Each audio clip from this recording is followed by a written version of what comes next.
choisi la vie. Les traumatismes de la grossesse ou de la naissance, c'est la non-reconnaissance de la sexualité.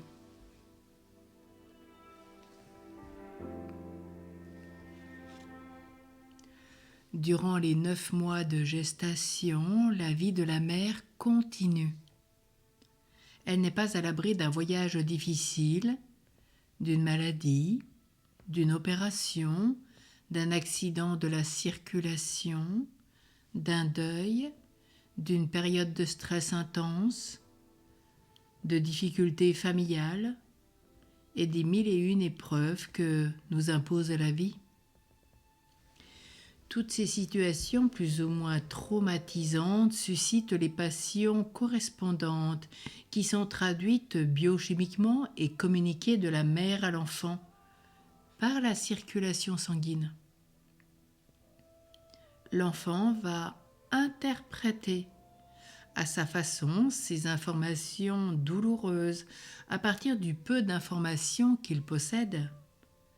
Il ne s'agit pas bien sûr d'une interprétation rationnelle, et c'est bien là le problème, mais d'une association entre la dite souffrance et certains événements concomitants considérés dès lors comme cause des effets indésirables. Le tout est inscrit dans la mémoire organismique, d'où le souvenir inconscient qui peut ressurgir lorsque l'enfant ou l'adulte se retrouvera dans des conditions analogues à celles de l'inscription initiale. Ainsi, les enfants dont la mère a craint de les perdre et a dû rester allongée, par exemple durant un temps important de la grossesse, sont la plupart du temps des bébés angoissés, craintifs. Adultes, ils s'en vont de par le monde en demandant pardon d'exister, craignant toujours de déranger ou d'ennuyer par leur présence. L'enfant lui-même a pu être touché par une opération dans le sein ou encore avoir été marqué par un accouchement difficile, comme on l'a déjà vu, en raison de complications objectives d'ordre médical, par exemple une césarienne, des forceps, ventouses, etc. Sont autant pour lui d'agressions douloureusement subies par l'enfant comme des injustices et des manifestations de violence gratuites.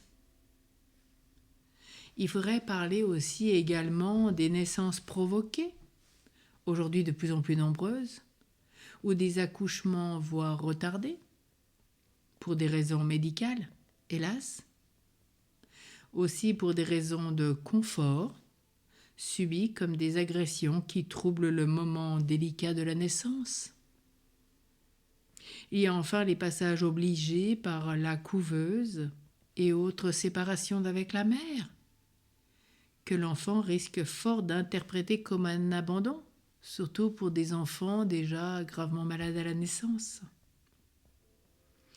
D'où l'importance aujourd'hui d'expliquer très tôt à l'enfant. Le bébé comprend, il comprend tout dans sa conscience d'amour, pas de raison. Mais dans sa conscience d'amour, il suffit de lui expliquer simplement ce qui se passe. Lui expliquer les difficultés qui peuvent se présenter durant la grossesse ou au moment de l'accouchement, afin d'éviter les interprétations qui sont erronées et lui réexpliquer au fur et à mesure de sa vie. Et l'enfant, comme on l'avait déjà dit, perçoit dès le sein s'il est du sexe espéré aussi par les enfants, par les parents, pardon.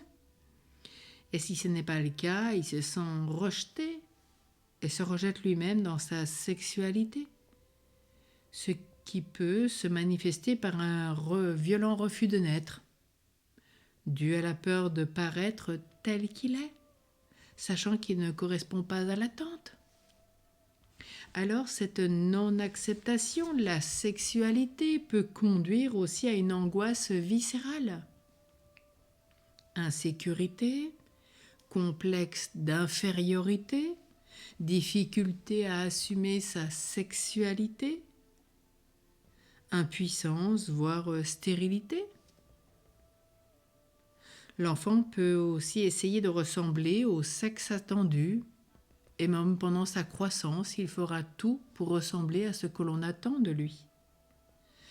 Même des habitudes vestimentaires, des jeux, des compétitions avec l'autre sexe, les amitiés, et il fera tout comme l'autre sexe en fonction de ce qui est demandé dans la fratrie, qui peuvent même parfois conduire, nous le savons, à l'homosexualité.